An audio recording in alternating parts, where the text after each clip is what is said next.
मैं कलानी और आप देख रहे हैं आईडी टाइम्स। केरला में आज से शुरू हो रहा है रंगों, परंपराओं और उल्लास का सबसे बड़ा पर्व ओणम। 25 अगस्त 2026 को फर्स्ट ओणम के साथ इस 10 दिवसीय उत्सव की शुरुआत मानी जा रही है। केरला की संस्कृति, लोक परंपरा और सामाजिक एकता से गहराई से जुड़ा ओणम सिर्फ एक धार्मिक पर्व नहीं, बल्कि परिवार, प्रकृति, समृद्धि और सामूहिक उत्सव का प्रतीक भी है।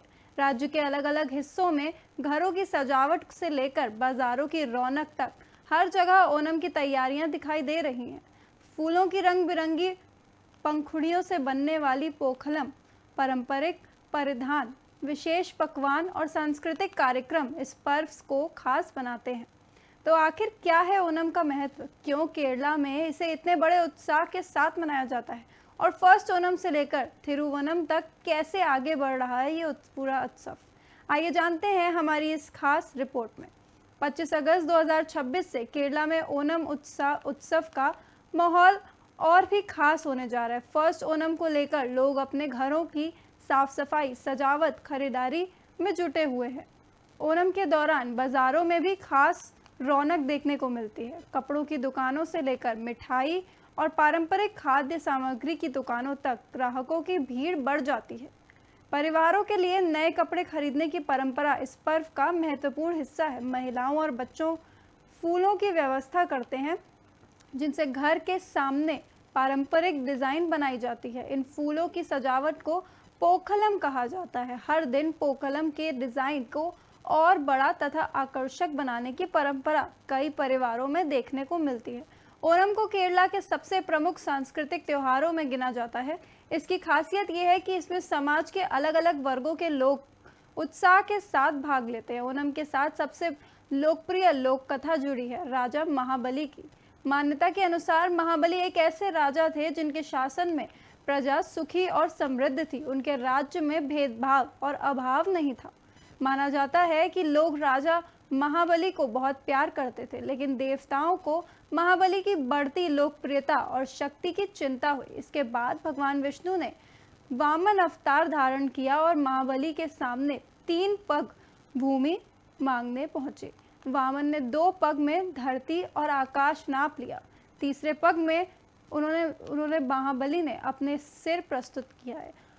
कथा के अनुसार इसके बाद महाबली को पाताल लोक जाना पड़ा। हालांकि उन्हें अपनी प्रजा से बहुत प्रेम था, इसलिए उन्हें वर्ष में एक बार अपनी प्रजा से मिलने की अनुमति मिली। ओणम को इसी वार्षिक वापसी की खुशी से जोड़कर देखा जाता है। यही वजह है कि ओणम के दौरान घरों को सजाया जाता है, नए कपड़े पहने जाते हैं और विशेष भोजन तैयार किया जाता है। ओणम उत्सव के अलग अलग दिनों का अपना महत्व है। फर्स्ट ओणम को उत्सव का माहौल औपचारिक रूप से शुरू होता है और इसके बाद आने वाले दिनों में तैयारियां लगातार बढ़ती जाती हैं। घरों में सफाई और सजावट होती है, बाजारों में खरीदारी बढ़ती है, पारंपरिक कपड़ों की मांग बढ़ जाती है। कई परिवार इस अवसर पर रिश्तेदारों और दोस्तों से मिलने की तैयारी भी करते हैं। ओणम का सबसे बड़ा संदेश सामूहिक खुशी का है। यही कारण है कि इस त्योहार के दौरान घरों में आने वाले मेहमानों का स्वागत विशेष तरीके से किया जाता है। ओणम की पहचान बनने वाला सबसे खूबसूरत दृश्यों में से एक है पोकलम। घर के बाहर जमीन पर फूलों से बनाई जाने वाली ये रंगोली को पोकलम कहा जाता है। अलग अलग रंगों के फूलों का इस्तेमाल करके आकर्षक डिजाइन बनाई जाती है। कई जगहों पर पोकलम प्रतियोगिताएं भी आयोजित की जाती है। स्कूल, कॉलेज, संस्थान और स्थानीय ऑर्गेनाइजेशन इन प्रतियोगिताओं में हिस्सा लेते हैं। बच्चों से लेकर बुजुर्गों तक हर उम्र के लोग पोकलम बनाने में शामिल होते हैं। यह सिर्फ सजावट नहीं, बल्कि सामूहिक भागीदारी और रचनात्मक का प्रतीक माना जाता है। ओणम का जिक्र हो और ओणम सद्या की बात न हो, ऐसा संभव नहीं है। सद्या एक पारंपरिक शाकाहारी भोज है जिसे आमतौर पर केले के पत्ते पर परोसा जाता है। इसमें कई तरह के व्यंजन शामिल हो सकते हैं। चावल, सांबर, अवियल, थोरन, ओलन, कुट्टू करी, पचड़ी, खिचड़ी जैसे कई पारंपरिक व्यंजन इसके हिस्से हो सकते हैं। भोजन के अंत में अलग अलग प्रकार की मिठाइयाँ और विशेष रूप से पायसमन परोसा जाता है। ओणम सद्या की खासियत सिर्फ व्यंजनों की संख्या नहीं है, इसका महत्व साथ बैठकर भोजन करने और सामूहिकता का भावना भी है। एक ही पंक्ति में बैठकर भोजन करने की परंपरा सामाजिक समानता और भाईचारे का संदेश देती है। ओणम पर नए कपड़े पहनना भी महत्वपूर्ण परंपरा है। इसे आमतौर पर ओनाकोड़ी से जोड़ा जाता है। लोग अपने परिवार के सदस्यों के लिए नए कपड़े खरीदते हैं। पारंपरिक कसावू साड़ी और मुंडू जैसे परिधान इस दौरान खास तौर पर नजर आते हैं। केरला के पारंपरिक परिधान सफेद या हल्के रंगों के साथ सुनहरे बॉर्डर के लिए जाने जाते हैं। ओणम के अवसर पर लोग पारंपरिक पहनावे में सांस्कृतिक कार्यक्रमों और पारिवारिक समारोह में शामिल होते हैं। ओणम से पहले केरला के बाजारों में खरीदारी का दौर तेज हो जाता है। कपड़े, फूल, फल, सब्जियां, मसाले, मिठाइयाँ और घरेलू सामान खरीदने के लिए लोग बाजारों का रुख करते हैं। त्योहार का अवसर स्थानीय कारोबार पर भी दिखाई देता है। छोटे दुकानदारों से लेकर बड़े कारोबारी तक इस सीजन का इंतजार करते हैं। कई जगहों पर विशेष ओणम सेल और ऑफर भी देखने को मिलते हैं। ऑनलाइन खरीदारी के बढ़ते चलन के बावजूद पारंपरिक बाजारों की रौनक ओणम के दौरान अलग ही नजर आती है। ओणम से जुड़ी एक और प्रसिद्ध परंपरा है वलम कली, यानी पारंपरिक नाव दौड़। केरला की नदियों और बैक वाटर में आयोजित होने वाली इन नाव दौड़ों में लंबी और पतली पारंपरिक नावों में बड़ी संख्या में नाविका एक साथ चप्पू चलाते हैं। नावों की लयबद्ध गति, पारंपरिक गीत और दर्शकों का उत्साह इस आयोजन को बेहद खास बनाता है।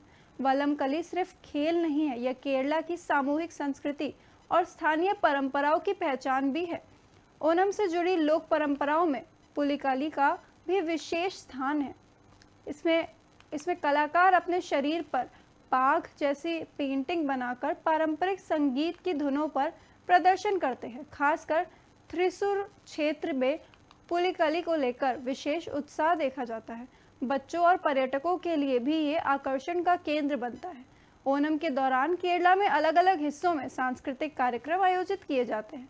पारंपरिक नृत्य, संगीत, लोक कलाएं और विभिन्न प्रतियोगिताओं उत्सव का हिस्सा बनती हैं।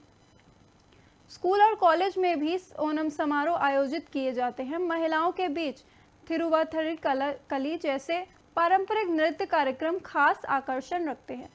इन कार्यक्रमों के जरिए नई पीढ़ी को केरला की लोक संस्कृति और परंपराओं से जोड़ने की कोशिश भी होती है। ओणम का संबंध केवल धार्मिक और सामाजिक परंपराओं से नहीं, बल्कि प्रकृति और कृषि से भी जोड़ा जाता है। केरला की कृषि सांस्कृतिक में फसल और समृद्धि का विशेष महत्व मानी जाती है। ओणम को अच्छी फसल और समृद्धि की खुशी से जोड़कर भी देखा जाता है। इसी कारण इस पर्व में प्रकृति से मिलने वाले फूलों, फलों और कृषि प्रोडक्ट्स की विशेष भूमिका दिखाई देती है। ओणम हमें ये संदेश भी देता है कि प्रकृति और मानव जीवन के बीच गहरा संबंध है। आज की तेज रफ्तार जिंदगी में परिवार के सभी सदस्यों का एक साथ मिलना हमेशा आसान नहीं होता, लेकिन ओणम इस दूरी को कम करने का एक अवसर देता है। जो लोग काम या पढ़ाई के लिए दूसरे शहरों या राज्यों में रहते हैं, वे भी अक्सर इस अवसर पर घर लौटने की कोशिश करते हैं। घर में पारंपरिक भोजन तैयार होता है, रिश्तेदार एक दूसरे से मिलते हैं, बच्चे बड़ों का आशीर्वाद लेते हैं, यानी ओणम परिवार और रिश्तों को फिर से जोड़ने का त्योहार भी बन जाता है। ओणम अब केवल केरला तक सीमित नहीं है। देश के अलग अलग राज्यों में और विदेश में रहने वाले मलयाली समुदाय भी इस उत्सव को उत्साह के साथ मनाते हैं। जहाँ भी केरला के लोग बड़ी संख्या में रहते हैं, वहाँ ओणम समारोह आयोजित किए जाते हैं। पारंपरिक भोजन, पूकलम, सांस्कृतिक कार्यक्रम और सामूहिक उत्सव के जरिए लोग अपनी जड़ों और संस्कृति से जुड़े रहते हैं। ओणम के दौरान केरला में टूरिज्म एक्टिविटीज भी बढ़ती हैं। देश और दुनिया से आने वाले पर्यटक केरला की संस्कृति, भोजन, पारंपरिक कला और उत्सव का अनुभव करना चाहते हैं। बैकवाटर, मंदिर, सांस्कृतिक कार्यक्रम और नाव दौड़ पर्यटकों के लिए खास आकर्षण होते हैं। इससे होटल, ट्रांसपोर्ट, स्थानीय मार्केट और छोटे कारोबारों को भी फायदा मिलता है। ओणम इसलिए संस्कृति के साथ साथ स्थानीय इकोनॉमी के लिए भी महत्वपूर्ण समय बन जाता है।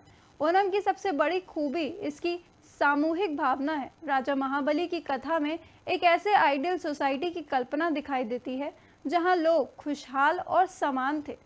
ओणम सद्य में साथ बैठकर भोजन करना, हो या पूकलम प्रतियोगिता में मिलकर हिस्सा लेना हो, हर जगह सामूहिकता दिखाई देती है। आज के समय में जब समाज कई तरह के मतभेदों से गुजर रहा है, ओणम का ये संदेश और भी महत्वपूर्ण हो जाता है कि त्योहार लोगों को जोड़ने का माध्यम बन सकते हैं। ओणम उत्सव कई दिनों तक चलता है और अलग अलग दिनों की अपनी परंपराएं भी हैं। फर्स्ट ओणम से शुरू होने वाला उत्सव धीरे धीरे अपने सबसे महत्वपूर्ण पड़ाव थिरुवोणम तक आगे बढ़ता है। जैसे जैसे मुख्य दिन नजदीक आता है, घरों की सजावट, पूकलम और बाजारों की रौनक बढ़ती जाती है। परिवार विशेष भोजन की तैयारी करते हैं और लोग अपने रिश्तेदारों से मिलने की योजना भी बनाते हैं। इस पूरे उत्सव में हर दिन एक नई एनर्जी और नई तैयारी देखने को मिलती है। समय बदल गया है, डिजिटल युग आ गया है, खरीदारी के तरीके बदल गए हैं, लेकिन ओणम की परंपरा आज भी मजबूती से कायम है।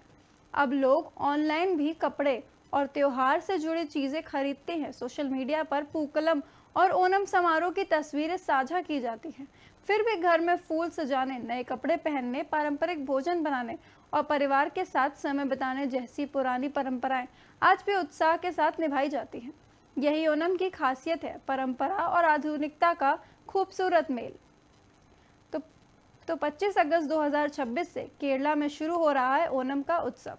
फर्स्ट ओणम से शुरू होकर ये पर्व परिवार, समाज और संस्कृति को एक साथ जोड़ता है। पूकलम के रंगों से लेकर ओणम सद्या तक, स्वाद तक, पारंपरिक परिधानों से लेकर नाव दौड़ के रोमांच तक, ओणम केरला की विविध और समृद्ध संस्कृति का एक झलक दिखाता है। राजा महाबली की कथा इस पर्व को एक भावात्मक आधार देती है और हर साल लोगों को उत्सव के उस आइडियल सोसाइटी की याद दिलाती है जहां खुशहाली और समानता को महत्व दिया जाता है। ओणम हमें ये भी सिखाता है कि त्योहार केवल पूजा और परंपराओं तक सीमित नहीं होते, वे परिवार को जोड़ते हैं, समाज को करीब लाते हैं और अपनी सांस्कृतिक पहचान को अगली पीढ़ी तक पहुंचाने का काम भी करते हैं। फर्स्ट ओणम के साथ शुरू होने वाला ये उत्सव आने वाले दिनों में और रंगीन और भव्य होता जाएगा। केरला के घरों में पूकलम सजेगा, पारंपरिक व्यंजनों की खुशबू फैलेगी और परिवार मिलकर खुशियां मनाएंगे। ओणम का संदेश साफ है, साथ मिलकर उत्सव मनाइए, अपनी संस्कृति पर गर्व कीजिए और समाज में प्रेम, समानता और भाईचारे की भावना को मजबूत कीजिए। इसी शुभकामना के साथ आप सभी को ओणम की हार्दिक शुभकामनाएं। देखते रहिए ID टाइम्स।